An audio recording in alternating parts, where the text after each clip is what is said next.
Honest critic में आपका स्वागत है। दोस्तों, ऑनेस्ट क्रिटिक जो चैनल है, it's all about positive thinking और नेगेटिव थिंकिंग का निचोड़, जिसको मैं कहता हूँ एनालिटिकल थिंकिंग। तो चलिए वीडियो शुरू करते हैं। तो दोस्तों, इस वीडियो में हम डिस्कस करेंगे जो ओ वॉलेट का अपडेट आया है उसको लेके, प्लस उस पर रिव्यू करेंगे कि वो जो अपडेट आया है वो कितना इंपॉर्टेंट है फाउंडर्स के लिए। तो चलिए शुरू करते हैं। ओ वॉलेट का अपडेट देने से पहले मैं आपको बताना चाहूँगा कि एक गुड वॉलेट क्या होता है, क्योंकि ये जानना बहुत ही ज़रूरी है, उसके फीचर्स क्या होते हैं एक अच्छे वॉलेट के। क्योंकि ऑन पैसिव का जो बिजनेस है बाद में तभी ग्रो हो पाएगा जब प्रोडक्ट्स अच्छे होंगे, और प्रोडक्ट्स जब अच्छे होंगे तभी ऑर्गेनिक कस्टमर आएगा। अगर ऑर्गेनिक कस्टमर ना आके सिर्फ फाउंडर्स ही आपस में अगर प्रोडक्ट्स को बांटते रहेंगे, बेचते रहेंगे, तो वो फिर वो एमएलएम में आ जाएगा, तो वो फिर एक लॉन्ग रन के लिए काम नहीं करेगा। इसलिए प्रोडक्ट्स का ज़बरदस्त होना ज़रूरी है। और प्रोडक्ट ज़बरदस्त कब होगा? जब आपको ये पता होगा कि अभी एग्जिस्टिंग मार्केट में किस तरह के प्रोडक्ट्स हैं और उन प्रोडक्ट्स से आगे बढ़ के ऑन पैसिव के प्रोडक्ट्स है कि नहीं, तभी तो लोग ऑर्गेनिक कस्टमर्स आएंगे, राइट। तो चलिए जानने की कोशिश करते हैं कि जो 15 बेसिक फीचर्स है एक अच्छे वॉलेट का क्या है। पहला फीचर है कि आपका वॉलेट तो ईजिली ट्रांसफ़र हो जाना चाहिए।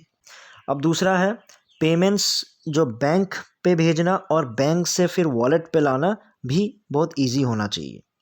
दूसरा, बिल पेमेंट्स का ऑप्शन होना चाहिए। ज़्यादातर आप लोग जो भी फ़ोन पे, गूगल पे यूज़ करते हो, आपको पता ही होगा, राइट। दुनिया भर के अलग अलग तरीके के बिल्स हम लोग जो पेमेंट करते हैं वो वॉलेट के थ्रू ईजिली हो जाता है। चौथा है वो है कि management of physical and virtual card operations. ये भी बहुत इंपॉर्टेंट है, क्योंकि क्या है कि आप जैसे आप अपना डेबिट कार्ड उसमें ऐड करके रख सकते हो, डेबिट कार्ड उसमें सेव करके रख सकते हो। तो उससे क्या होता है कि ईजी हो जाता है आपको ट्रांजेक्शन करने में। नेक्स्ट टाइम अगर आपको ट्रांजेक्शन करना होगा तो बस उसमें आप क्लिक करके आगे बढ़ सकते हो। ये आपको आइडिया हो गई। फिर आपका क्या होता है कि एक कॉन्टैक्टलेस टेक्नोलॉजी का होना ज़रूरी है। जो हम स्कैन करके पेमेंट करते हैं ना, पेटीएम से हो गया, फ़ोनपे से हो गया, वो होना भी बहुत ही इंपॉर्टेंट है। उसके बाद सिक्योरिटी तो बहुत ही ज़्यादा इंपॉर्टेंट है। अलग अलग तरीके से सिक्योरिटी ऑप्शंस होते हैं। आपको आप अब जैसे आप कोई भी एग्जिस्टिंग आप अगर वॉलेट यूज़ कर रहे हो तो उसमें भी आपको पता होगा कि आप कैसे सिक्योरिटी को लेके, आपका बायोमेट्रिक के थ्रू हो सकता है, फिर पिन के थ्रू हो सकता है। बहुत अलग अलग सिक्योरिटी के तरीके आ चुके हैं आजकल। और जो सातवां पॉइंट है वो है easy and fast self registration होना चाहिए। वो तो चलो बेसिक सा है, वो सब में ही रहता है। बहुत इजीली तरीके से आप डाउनलोड करो प्ले स्टोर से या कहीं से भी ऐप डाउनलोड करके आप रजिस्टर कर सकते हो। दूसरा, ये ज़्यादातर फीचर्स होते हैं, नहीं भी हो सकता, कोई ज़रूरी नहीं है। वो है कि रिवॉर्ड्स, कूपन, डिस्काउंट्स, इस तरह के अगर वॉलेट में ऑप्शंस होते हैं तो उस तरह के वॉलेट्स को लोग ज़्यादा प्रेफर करते हैं। फिर आपका नो नंबर हो गया आपका बिल स्प्लिट। बिल स्प्लिट क्या है कि ज़्यादातर आप लोग क्या करते हैं, जैसे आपस में अगर आप डिनर करने जा रहे हो तो आपके पास भी, अगर मान लो ऑन पैसिव का वॉलेट है, मेरे पास भी ऑन पैसिव का वॉलेट है, तो ऑटोमेटिकली उसमें क्या होता है कि अगर वो डिनर का जो अमाउंट है उसको स्प्लिट करके बताना कि आप इतने दे दो, आप उतने दे दो, टैक्स वुक्स लगा के सब कुछ मतलब कैलकुलेट करके। तो चलो वो भी एक बेसिक सा फीचर है। और जो 10वां पॉइंट है वो cash in and out at bank branch और एटीएम में। इसका अगर सिंपल एग्जांपल मैं देता हूँ, तो अगर आप एसबीआई का योनो यूज़ करते हो तो उसमें एक फ़ीचर क्या है कि आप बस एक ओटीपी मंगवा लो। तो वो अगर ओटीपी है तो आपको डेबिट कार्ड की ज़रूरत नहीं होती। आप किसी भी एटीएम में चले जाओ, उसमें कैशलेस ट्रांजेक्शन पे डालो, वहाँ पे वो ओटीपी डाल दो, जितना कैश निकालना है आप निकाल सकते हो अकॉर्डिंगली जैसे भी आपने इनपुट डाला था। और जो 11th आपका जो पॉइंट है वो है कि एनालिटिकल डैशबोर्ड एंड डायग्राम होना चाहिए वॉलेट पे। यानी आपका एनालिसिस करके वो बताए चीज़ों को, डायग्राम के थ्रू बताए, चार्ट्स के थ्रू बताए, तो उस तरह का ऑप्शन होता है अच्छे वॉलेट में। और आपका बजटिंग एंड प्लानिंग, अगर कोई बजट करना चाहते हो तो प्री इंस्टॉल फीचर्स होते हैं जिसमें आप बस इनपुट कर दो, आपको बजट कैसे करना है, प्लानिंग कैसे करना है, उस तरह के फीचर्स होते हैं वॉलेट्स में।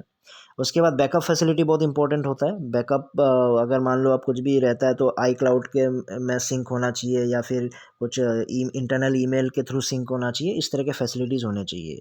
लोन ऑर्गेनाइजेशन होना चाहिए आपको। अगर मान लो आपके वॉलेट के थ्रू ही आपको लोन पेमेंट करना हो, जैसे पेटीएम में भी बहुत सारे ऑप्शंस होते हैं, आप इजीली बस डाल दो, ऑटोमेटिकली वो बैंक के साथ टाई अप होके डिटेल्स आपको दे देते हैं कि इतना इतना पेमेंट करना है। तो उस तरह के ऑप्शंस होने चाहिए।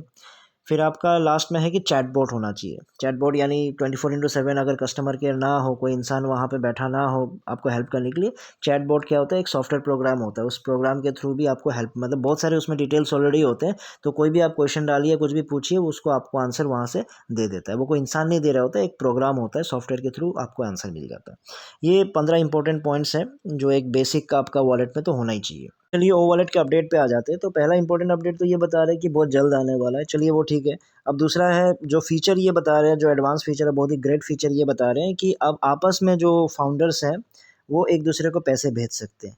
तो मुझे समझ नहीं आया कि इसमें ग्रेट अपडेट क्या है, क्योंकि ये तो बहुत ही बेसिक सा फीचर है वो वॉलेट का। वो भी एक वॉलेट बनता है तो आपस में ट्रांजैक्शन करना तो सबसे बेसिक काम होता है। वो मेन टेंशन होता है जब आप बैंक के थ्रू ट्रांजैक्शन करते हो, एक दूसरे को ट्रांजैक्शन करते हो, अलग बैंक में ट्रांसफ़र करते हो या बैंक से लाते हो। और जो मैंने जो 15 फीचर्स बताए उनको छोड़ के अगर कुछ अलग सा बता रहे हो तो डेफिनेटली एक ग्रेट न्यूज़ होता है।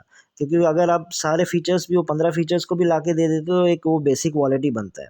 तो वो वॉलेट को अगर बाकी सबसे आगे बढ़ना है तो इन 15 बेसिक फीचर्स को छोड़ के भी कुछ ऐसा खतरनाक सा फीचर होना चाहिए जो सुन के ही मतलब लोग अट्रैक्ट हो जाए। नहीं तो क्या होता है कि फिर वो वॉलेट वॉलेट बाकी वॉलेट जैसा ही सुनने में लगेगा, राइट? तो कस्टमर्स लाने में मुश्किल होगा, थोड़ा सा आ जाएंगे लेकिन मुश्किल होगा। यही रिव्यू करना चाहूँगा कि ये कोई कॉन्क्रीट और ब्रेथ टेकिंग अपडेट तो नहीं है जिससे सुन के बहुत ही एक्साइटमेंट हो, क्योंकि ऑन पैसिव को लॉन्च कराना ही इंपॉर्टेंट नहीं है, लॉन्च के बाद असली कहानी शुरू होती है। और वो कहानी कब शुरू होगी?